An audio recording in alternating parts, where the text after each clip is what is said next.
Zach, thanks for joining us at Hub Dialogues. Thanks, John. Great to be back. Zach, I've really been looking forward to this conversation. As our listeners and viewers may know, in recent weeks we've published two long-form deep dive essays from you. The first on forecasting, what it is, how it works, its utility, and then secondly, a case study of using forecasting to think about big political and policy issues focused on the future of the Canada-U.S. trade relationship. We hope to dig into both of those studies such that our listeners and viewers come away with a better understanding of forecasting and possibly a better understanding of the Canada-U.S. trade relationship. But let's just start in basic terms for those audience members who may not be familiar with forecasting. In basic broad terms, what is it and how does it work? Yeah, absolutely. So forecasting, just like you might imagine with forecasting the weather, is about trying to predict the future accurately as possible and go from there. And so it's one of the tools involved in what's just a broader set of a set of foreset tools. And so things like trying to examine what are the possible futures, what would affect that, and then you sort of take those all together and start to forecast the future and say, okay, I think it's more likely to be X or Y rather than Z. And so one of the ways to do that is, obviously individuals do this at, big institutes and think tanks, but you can do that as a crowd as well. And so a lot of our work involves getting a crowd together of people that are, numerate and interested in forecasting, but also not necessarily subject matter experts, getting them to forecast together. And then there's been a bunch of research done showing that when you get that crowd together, if you average their answers, that's actually very accurate. And the research shows that sometimes that's more accurate than, say, an intelligence analyst using, covert information in one of those three-letter suites in the U.S.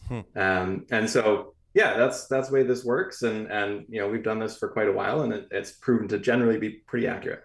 Talk a bit more about the crowds. Where do they come from? How do you find them? And what might be the types of questions that you would put to them? Yeah, absolutely. There's a number of ways to organize a crowd. We'll work with a lot of different organizations. Some of them will be governments, big corporates, and others. And so they'll change who the crowd is depending on the client. So some of them will use their own internal employees as forecasters. And then others will go to the internet and have a publicly hosted site where they'll ask the general public these sorts of questions. And so what makes a good crowd is a diverse group of individuals. Now, diversity here is intellectual diversity. And so preferably people with different educational backgrounds, different professional backgrounds, reading different news sources. Often geographic diversity is useful because that sort of implies a lot of those other Yes. differences.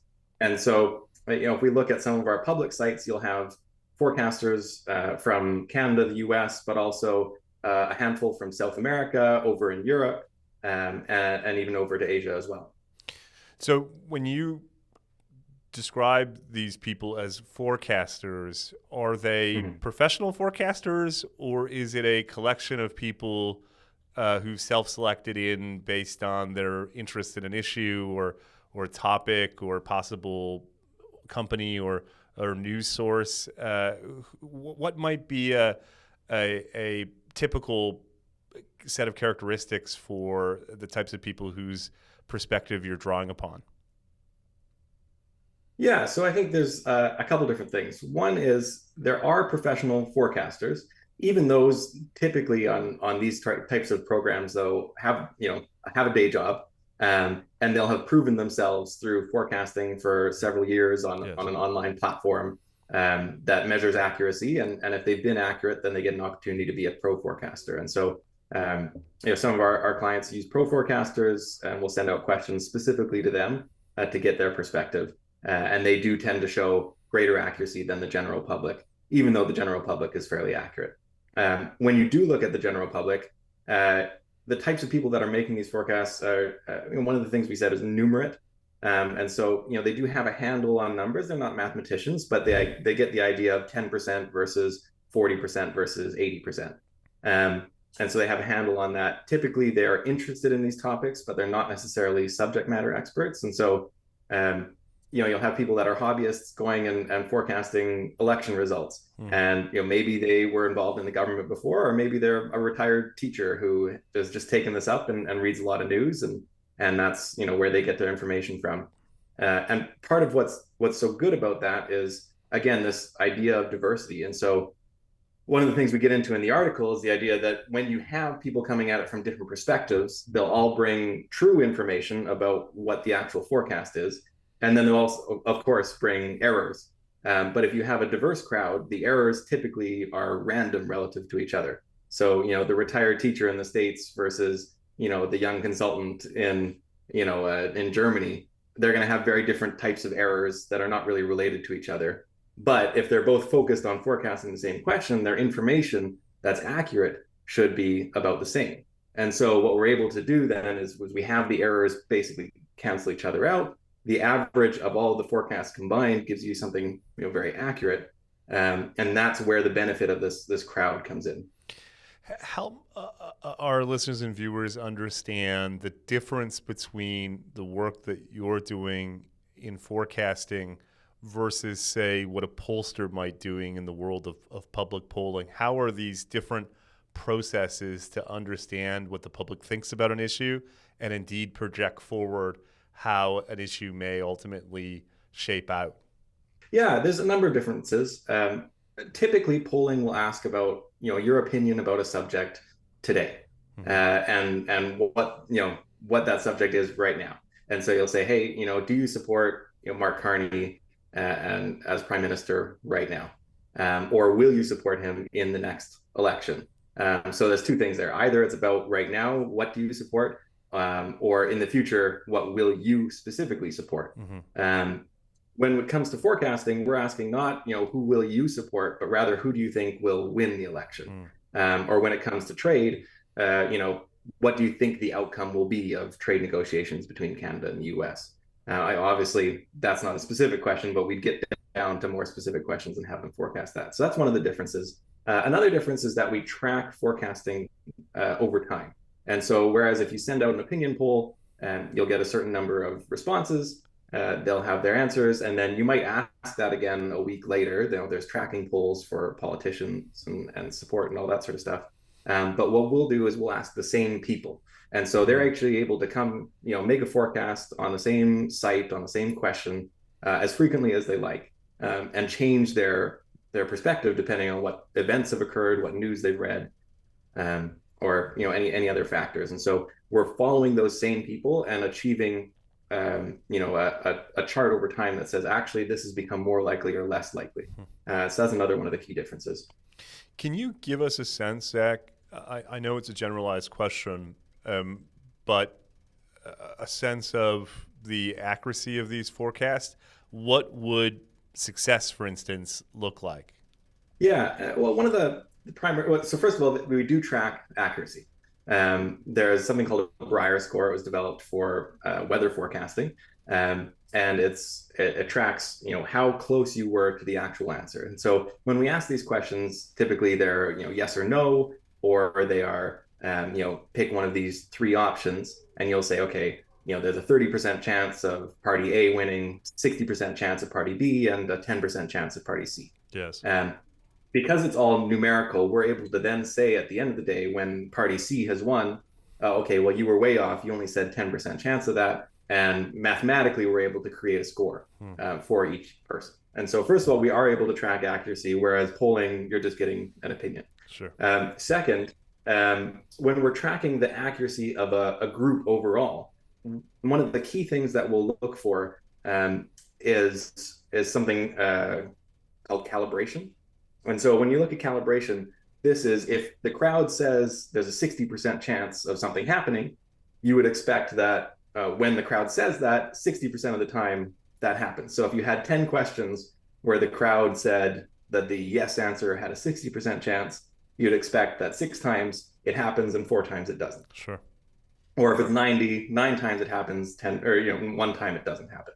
And so that's one of the key things that we look at. And if we look at our public sites, they do actually tend to be very accurate. You can chart a little line of, okay, how often should it be, and then if the crowd's line compared to that, how close are they, and they'll be right on that. And so one of the things is, there are questions that are inherently more uncertain than other questions, and so it's difficult to put a number on, okay, they're this percent accurate all of the time, because something like the USMCA negotiations, and knowing Trump's mind tends to be very uncertain. Yes. So maybe a 60% chance there is actually quite good. Useful. Whereas on another question, if you're forecasting an election in Europe, and the polls are way in favor of one party, well, then you're going to expect, okay, you should be at 95% on the right answer. At the heart of what we're talking about is what you might characterize as the wisdom of crowds. Is there ever a risk, though, Zach, of the madness of crowds, and how does that influence the way that you carry out your work? I mean, there's always a risk that things can go awry. I think part of what you want to achieve with your crowd, again, goes back to that diversity. And so I think if we had a crowd that was very exclusive to, okay, it's my former classmates in my in university, and we've got a group of 20, we're going to have a very similar perspective on things, and because we're talking to each other and influencing each other, we could end up with a forecast that ends up straying from what's accurate. There's a few things that we do to try and avoid that. One is, when people are forecasting, they know they're being scored, and so they build up a track record over multiple questions, and we can see, okay, these people are or are not very accurate. And so that's part of what we do to try to avoid this kind of error on any given question. Is people know, A, I'm being tracked, B, this is going to affect my forecasting record over time. So maybe I want a certain party to win, but I need to really take a step back from what I want, or what I think my colleagues want, or my friends want, and say what I think is going to happen because of that tracking system. And so I think that's one of the ways we try and mitigate it. I think especially early on in a forecasting program, you might find that kind of error where people are tracking with each other. And that's another reason why in corporations, we suggest having anonymous forecasting, because we don't want people, oh, okay, I saw what the boss forecasted, and so I'm going to get as close to that as I can, or any other, sort of less positive signals like that. And so, yeah, that's what we do to try and avoid that. One final question before we pivot to the specific case of Canada-U.S. trade relations and what your forecasting might tell us. Talk a bit more, though, Zach, about who uses forecasting, some of its possible applications, and the types of partners with whom you're working at Cultivate Labs. Yeah, absolutely. So at Cultivate Labs, a significant part of our client base is government and government related. And so there are a number of governments around the world using this, either at their broader, more bureaucratic level, or with their intelligence agencies. Yes. And so there's several clients where we've just shipped them some code and said, okay, you guys install this, and we don't get to see any of your questions or anything that you're doing with it. We just send an update now and again. And so there's stuff like that, but then there's also corporate clients. So we're working with a major pharmaceutical company, and they're forecasting their own drug creation. And so the drug creation process takes years, decades even, and they need to forecast, okay, which of our portfolio of drugs is most likely to reach these milestones, and then that affects their decision making on what they're going to fund, because they're able to say in advance, okay, this is most likely, let's position our funding in this part of the portfolio. So individual groups like that, think tanks as well. We've got a pilot upcoming with a major energy company looking at forecasting energy prices, energy production around the world. So we're quite excited about that one. And then we have a foresight tool that uses AI and also integrates forecasting as well. And we've got a couple of big clients there. European governments that are using this actively to try and figure out what's going on with the Russia-Ukraine war and what's next there. And then obviously think tanks like RAND down in the States, Bertelsmann in Germany, they're using this as well. Well, I appreciate you indulging me with some of those questions about forecasting because since we've gotten to know you over the past several months, I've learned a lot and grown increasingly interested in forecasting and its potential to help us understand the world of policy and politics. And if you've been a big part of that, including these recent long form essays that you published with us. Let's pivot to a particular use case that you carried out in your second essay, which took this basic understanding of forecasting and its different tools and applications and so on, and essentially ran a case study on the Canada-U.S. trade relationship and what policymakers, businesses, and indeed Canadians might anticipate coming out of the ongoing negotiations and the economic and political consequences. Before we get into the findings, just help our audience understand what you did here. Well, look, what we tried to do is create a framework for how to view Canada-U.S. trade and how it might evolve over the next couple of years.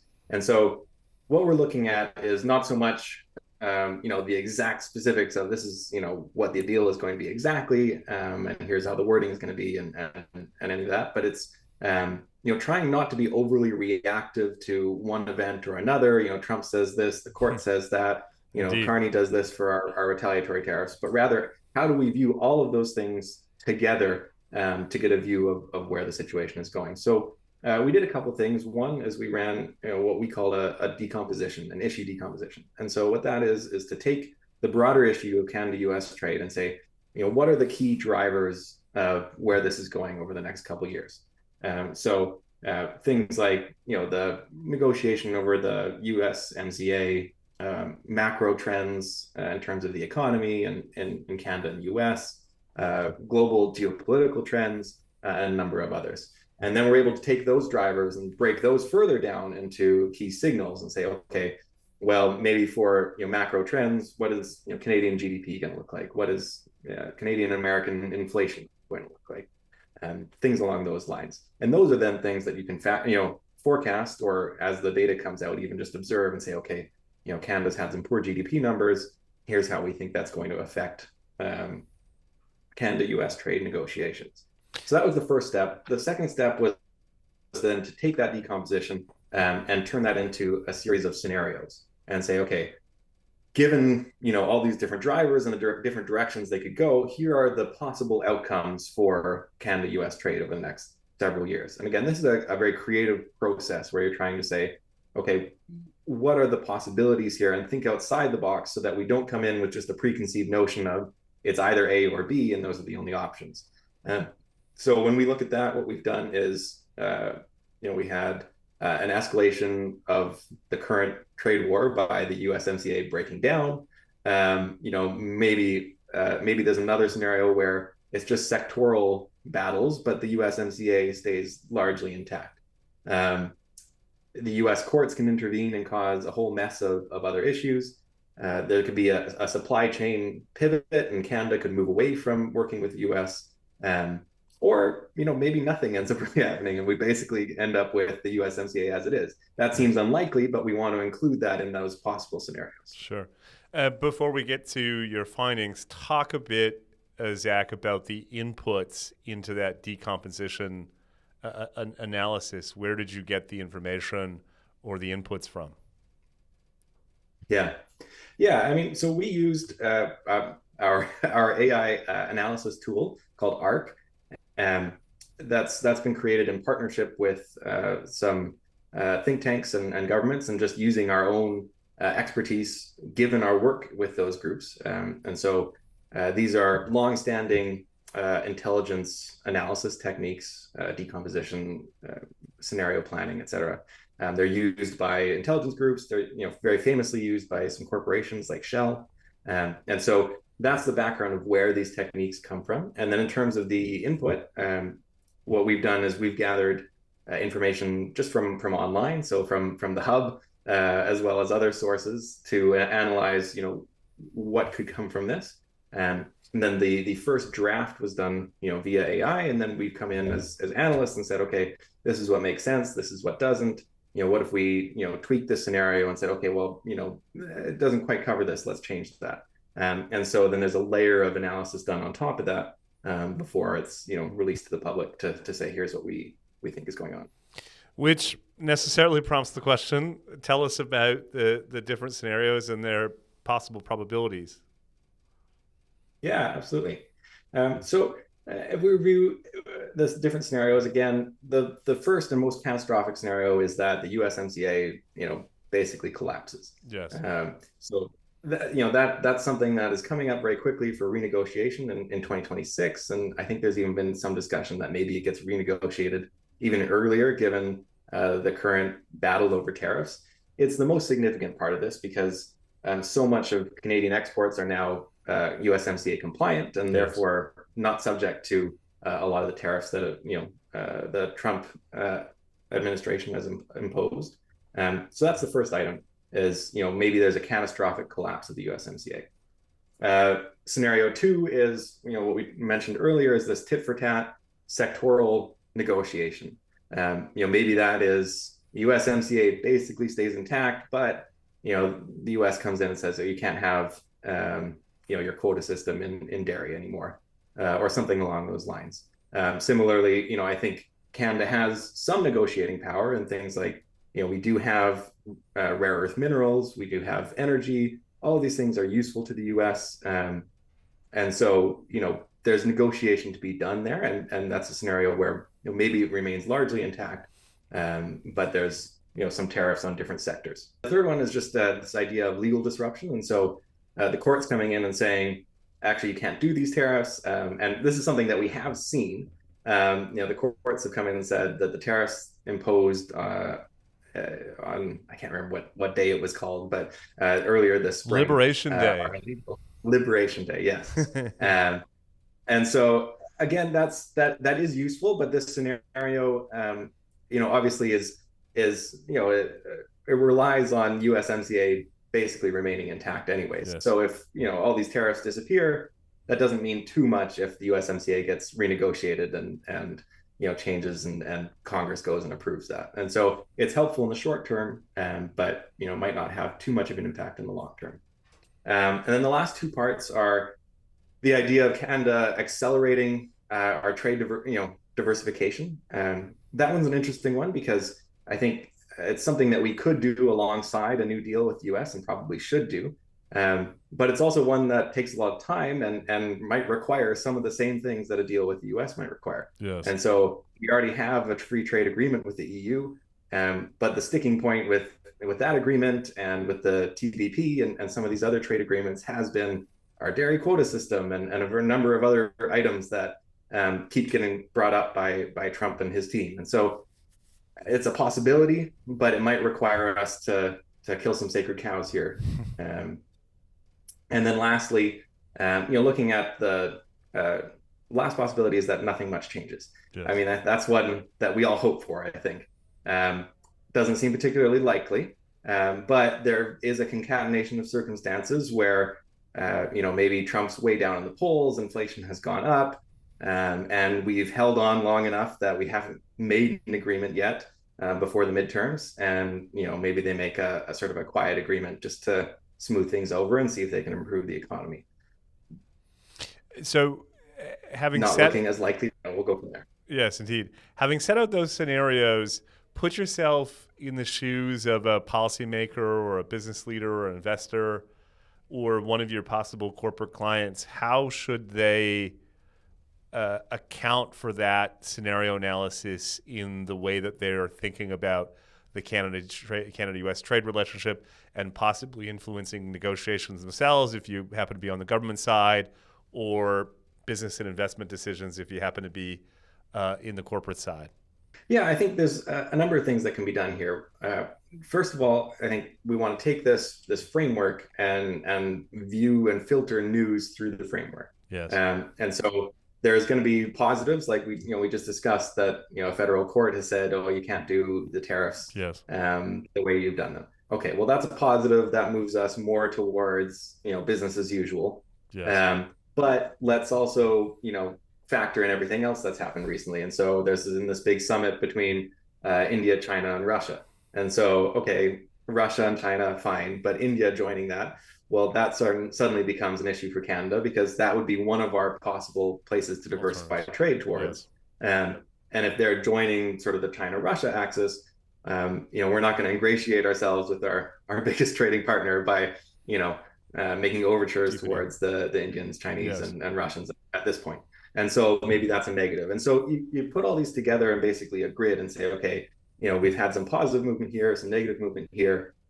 And where does this move us? And so, yeah, to me, I think this continues overall to push us towards a scenario where there's probably a heavy renegotiation of the USMCA. Maybe it remains intact, but I think we're going to see very different trading terms come, the middle of next year. And so, as events continue to happen, that's just the last week or so.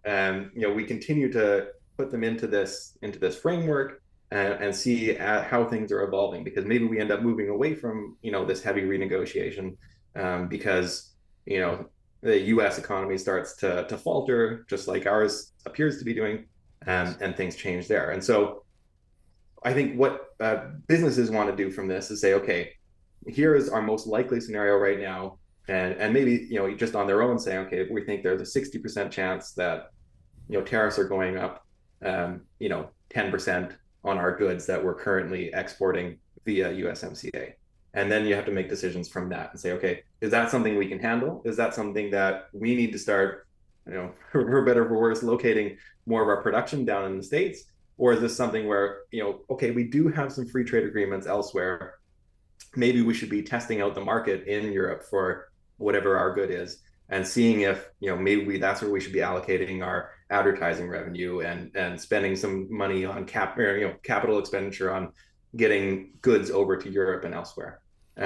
So I think that's really what we're trying to inform here is decision making, and being able to plan 3 months, 6 months into the future. And so if you have an idea of the likelihood of these different scenarios, you're able to say, okay, we can't take the risk that there's this collapse, and so we really need to start diversifying now as a business, regardless of what Canada does as a country. Yes.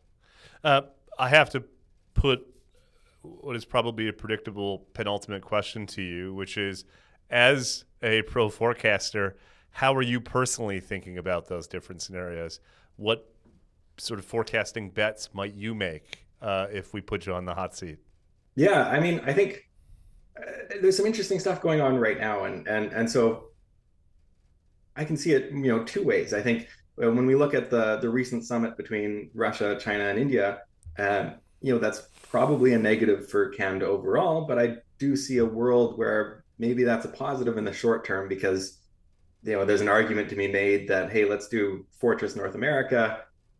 We've got our rivals across the world here, and we need to be able to counter that. And so you need Canada on your side with our vast resources and everything else that we have at our disposal. Yes. Of course, that would be an easier argument to make if we had a stronger economy and a stronger military presence. But I could see if we negotiated well, trying to turn that around.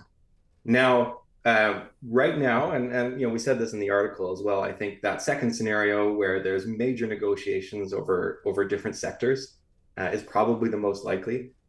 I think that's for a couple of reasons. One, that seems to be the focus of the Americans, where they want access to our specific markets, and I think Trump wants to be able to sell that as a win, generally to Americans before the election, but also specifically to certain states where he'd like to see some votes.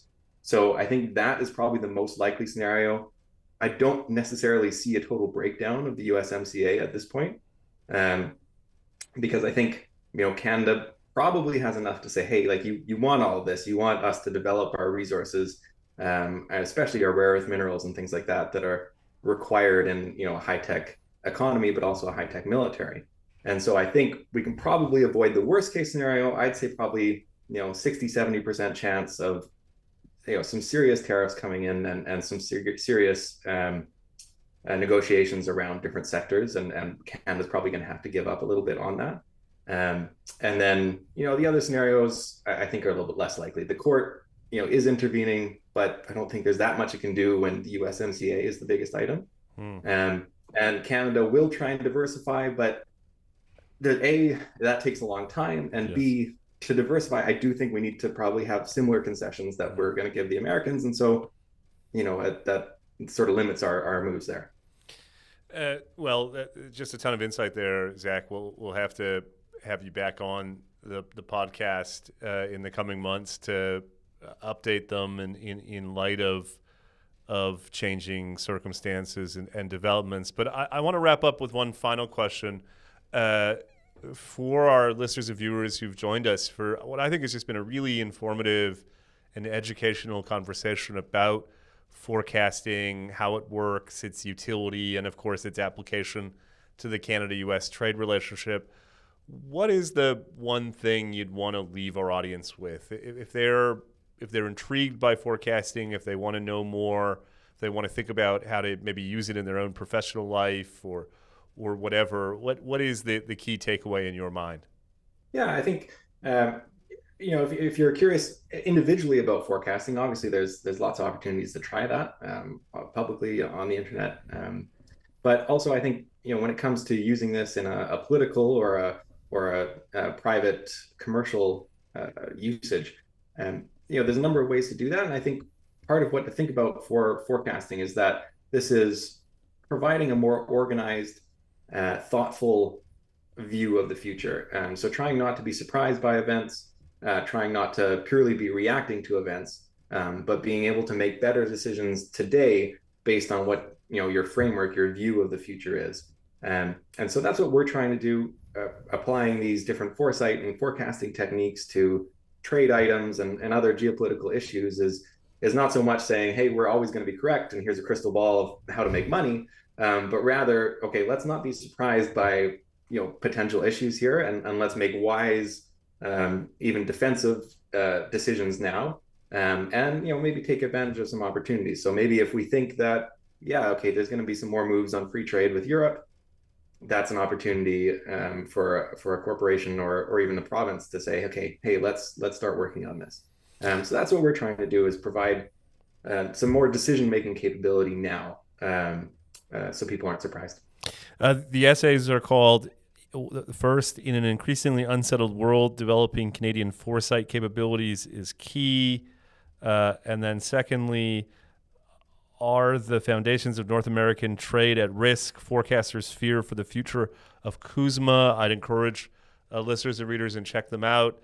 Zach Siewert from Cultivate Labs, thank you so much for joining us at Hub Dialogues. Thanks for having me, Sean. This video has been brought to you by Airbnb. Thank you, Airbnb, for sponsoring the Hub's YouTube channel this month. The housing crisis, as the Hub's listeners and viewers know, is real, and Canada needs to act now. Some think that action should be regulating short-term rentals like Airbnb, but the closer you look, the clearer it gets that that's not the answer. Attempts to stifle rents by regulating platforms like Airbnb have failed around the world. Take New York City, for example, where I live, which is experiencing record high rents a year after implementing short-term rental regulation. In Canada, Airbnb accounts for just 0.6% of the country's housing stock, but contributes over $10.8 billion in estimated visitor spending to our economy. Airbnb isn't taking homes off the market, in other words. It's putting resources on the table that government can put towards investing in real solutions. To learn more, visit airbnb.ca/closerlook.